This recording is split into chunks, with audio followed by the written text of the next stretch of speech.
Hello friends, today we'll look into another item from Effective Java. This is regarding striving for failure atomicity with respect to exceptions. So whenever an exception occurs from a method, so that particular method should retain the state of the object prior to having the exception. Basically, it should not leave that particular object in an inconsistent state. Such methods are known as failure atomic methods. So we need to have failure atomic methods which can retain the state of the object in a consistent way. So there are different ways to have the failure atomic methods. So one of the best way to have the failure atomic methods is to work on immutable objects. When you have immutable objects and let's say any exception occurs, basically you would have not stored the object or you would have not yet created the object. If at all it is immutable, so you will not be able to change that state of an object. So there is no question of inconsistency in the state.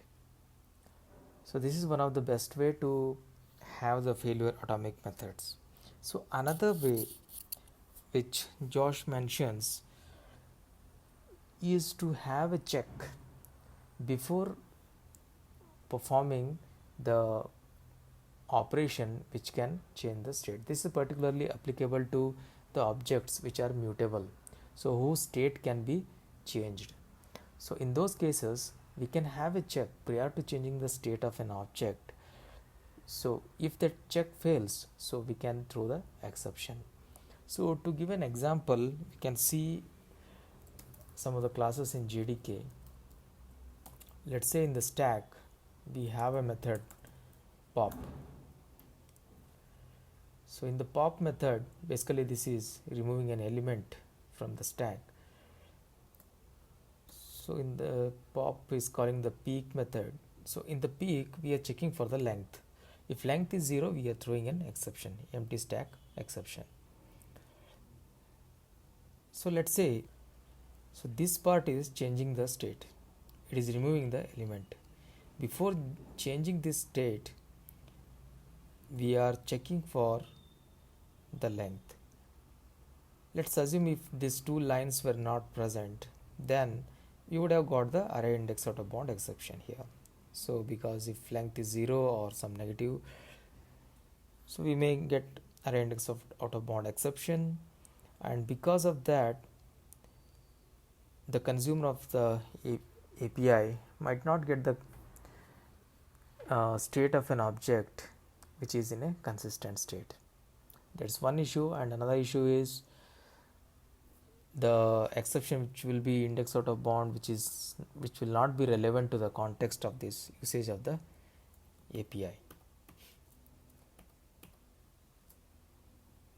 So another approach where we can have the failure atomic methods, which is closely related with this previous approach, is to do the operation which may cause the exception first and followed by the other operations which may change the state of the object. So basically doing the operations which may cause exception first, then followed by other operations which may change the state of an object. So for example, which Josh mentions in the tree map.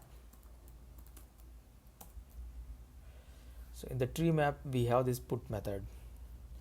So tree map stores the objects in a particular order, and to store those objects in a particular order, it compares the objects.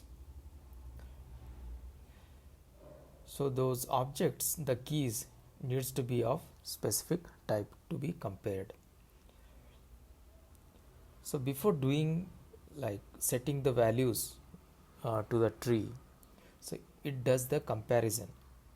So this comparison operation, this will ensure that if at all your key is of some different type which is not compatible with the tree maps class type, so it may throw an exception.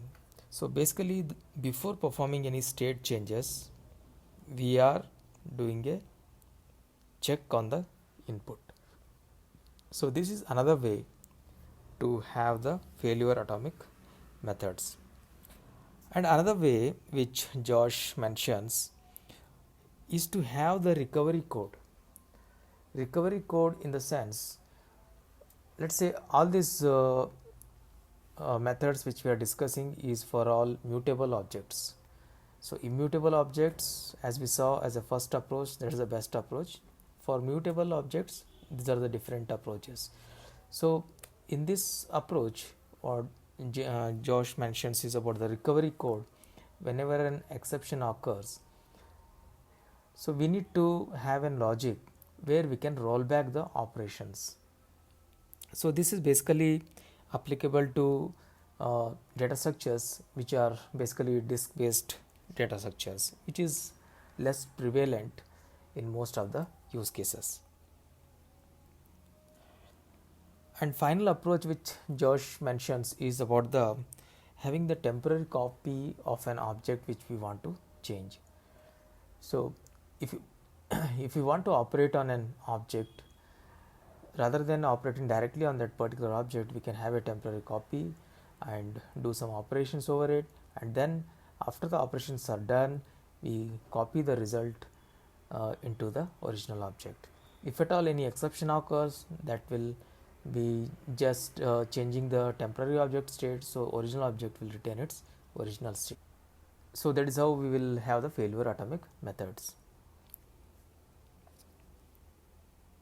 So for example, for this use case, let's say in collections,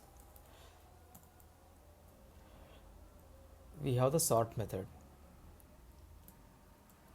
right? Before sort method takes a list as an input and it copies this into an array, and it works on the array, and after that it will have the result into list. So basically what it is doing is it is having a copy of the original object on which we need to do the sorting. So this is basically implemented to improve the performance, but as a side effect it is also retaining the failure atomic nature of this API. So it is always desirable to have the failure atomic methods, but in some of the cases it might not be possible or achievable to have the failure atomic methods. So some of the cases are like in an not properly synchronized method, if two threads are trying to access the same object, so they may leave the object in a inconsistent state, and which might throw the concurrent modification exception. So in those cases we might not be able to recover the state of an object. So as a general rule, whenever exception occurs, we should strive to retain the state of an object prior to having the exception. Whenever an error occurs, so it is not desirable to have the state of an object prior to having the error. So as a general rule, we should strive for failure atomicity. In some of the cases, if we are not able to retain the failure atomicity, we should mention that in the Java doc. Hope this is clear. Thank you.